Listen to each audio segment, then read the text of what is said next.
ಆತ್ಮೀಯ ವಿದ್ಯಾರ್ಥಿಗಳೇ, ಇವತ್ತು ಬಿ ಎಡ್ ಕೋರ್ಸ್ ರಿಜಿಸ್ಟ್ರೇಷನ್ ಪ್ರಕ್ರಿಯೆಯನ್ನು ನೋಡೋಣ.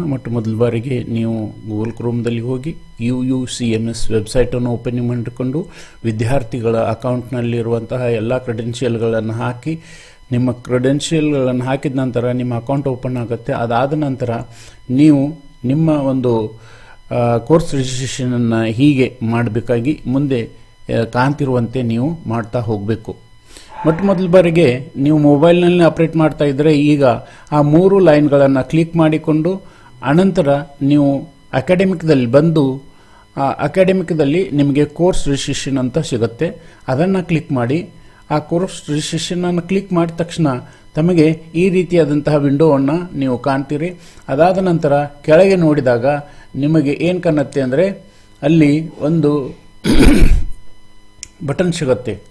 ಯಾವುದು ಅಂದರೆ ಸಬ್ಮಿಟ್. ಅದಕ್ಕಿಂತ ಮುಂಚೆ ನೀವು ನಿಮ್ಮ ಎಲ್ಲ ಒಂದು ಕ್ರೆಡೆನ್ಷಿಯಲ್ಗಳನ್ನು ಹಾಕಿದ ನಂತರ ನಿಮ್ಮ ಒಂದು ಕೋರ್ಸ್ ರಿಜಿಸ್ಟ್ರೇಷನ್ದಲ್ಲಿ 24 ಕ್ರೆಡಿಟ್ಗಳು ಆದಮೇಲೆ ನೀವು ಅದನ್ನ ಸಬ್ಮಿಟ್ ಮಾಡಬೇಕಾಗತ್ತೆ. ಎಲ್ಲಿವರೆಗೆ 24 ಆಗಲ್ಲ ಅಲ್ಲಿವರೆಗೆ ನೀವು ನಿಮ್ಮ ಒಂದು ಕೋರ್ಸ್ ರಿಜಿಸ್ಟ್ರೇಷನ್ ಸಕ್ಸಸ್ಫುಲ್ ಆಗಿಲ್ಲ ಅಂತ ತಿಳ್ಕೊಳ್ಬೇಕು. ಯಾಕಂದರೆ ಒಂದಾದರೂ ವಿಷಯಗಳನ್ನು ನೀವು ಸಿಲೆಕ್ಟ್ ಮಾಡಿಕೊಂಡಿದ್ದೀರಾ ಅಥವಾ ಇಲ್ಲ ಅದನ್ನು ಚೆಕ್ ಮಾಡಿಕೊಳ್ತಾ ನಂತರ ಕೊನೆಯಲ್ಲಿ ನೀವು 24 ಕ್ರೆಡಿಟ್ಗಳು ಆದ ನಂತರ ಸಬ್ಮಿಟ್ ಬಟನನ್ನು ಕ್ಲಿಕ್ ಮಾಡಬೇಕು. ಸಬ್ಮಿಟ್ ಮಾಡಿದ ನಂತರ ನೀವು ನಿಮ್ಮ ಕ್ರೆಡಿಟ್ಗಳನ್ನು ಚೆಕ್ ಮಾಡಿ ಸಬ್ಮಿಟ್ ಮಾಡಿದ ನಂತರ your account are you confirm ಅಂತ ಕೇಳುತ್ತೆ. ಆರ್ ಯು ಕನ್ಫರ್ಮ್ ಅಂತ ಕೇಳಿದಾಗ ನೀವು ಕನ್ಫರ್ಮ್ ಅಂತ ಬಟನನ್ನು ಕ್ಲಿಕ್ ಮಾಡಿದಾಗ successfully your account is course registration is done ಅಂತ ತೋರಿಸುತ್ತೆ.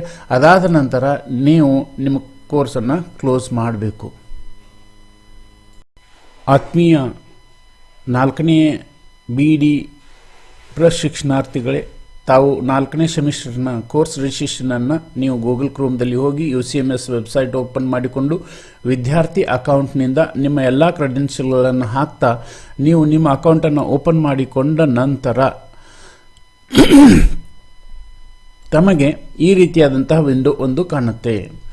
ಆ ಒಂದು ವಿಂಡೋದಲ್ಲಿ ನೀವು ಮೇಲೆ ಕಾಣ್ತಕ್ಕಂತಹ 4 ಲೈನ್ಗಳಲ್ಲಿ ಮೊಬೈಲ್ದಲ್ಲಿದ್ದರೆ ಆ ಮೊಬೈಲ್ದಲ್ಲಿ ಈ ರೀತಿಯಾದಂತಹ ವಿಂಡೋದಲ್ಲಿ 3 ಲೈನ್ಗಳು ಸಿಕ್ಕಿದ ನಂತರ ನೀವು ಅದನ್ನು ಕ್ಲಿಕ್ ಮಾಡಿಕೊಳ್ಬೇಕು. ಕ್ಲಿಕ್ ಮಾಡಿಕೊಂಡ ನಂತರ ಇಲ್ಲಿ ಅಕಾಡೆಮಿಕ್ದಲ್ಲಿ ಹೋಗಿ ನೀವು ಕೋರ್ಸ್ ರಿಜಿಸ್ಟ್ರೇಷನ್ ಅಂತ ಬಟನನ್ನು ಕ್ಲಿಕ್ ಮಾಡಬೇಕು. ಕೋರ್ಸ್ ರಿಜಿಸ್ಟ್ರೇಷನನ್ನು ನೀವು ರಿಜಿಸ್ಟ್ರೇಷನ್ ಬಟನ್ ಕ್ಲಿಕ್ ಮಾಡಿದ ನಂತರ ನಿಮಗೆ ಈ ರೀತಿಯಾದಂತಹ ಒಂದು ವಿಂಡೋ ಓಪನ್ ಆಗುತ್ತೆ. ಅದರಲ್ಲಿ 4ನೇ ಸೆಮಿಸ್ಟರ್ ಮಾತ್ರ ನೀವು ಬಟನನ್ನು ಕ್ಲಿಕ್ ಮಾಡಬೇಕಾಗತ್ತೆ. ಯಾಕಂದರೆ ಅಲ್ಲಿ ಏನಿದೆ ಅಂದರೆ 2023-24ರಲ್ಲಿ ಕೋರ್ಸ್ ರಿಜಿಸ್ಟ್ರೇಷನ್ ಅಂತಿದೆ. ಅದನ್ನು ಕ್ಲಿಕ್ ಮಾಡಿದ ನಂತರ ಇಲ್ಲಿ 4ನೇ ಸೆಮಿಸ್ಟರ್ ವಿದ್ಯಾರ್ಥಿಗಳಿಗೆ ಯಾವುದೇ ರೀತಿಯಾದಂತಹ ಬದಲಾವಣೆಗಳನ್ನು ಯಾವುದೇ ರೀತಿಯಾದಂತಹ ಬಟನ್ಗಳನ್ನು ಒತ್ತತಕ್ಕದಲ್ಲ. ಓನ್ಲಿ 1 ಬಟನನ್ನು ಒತ್ತಬೇಕು, ಸಬ್ಮಿಟ್.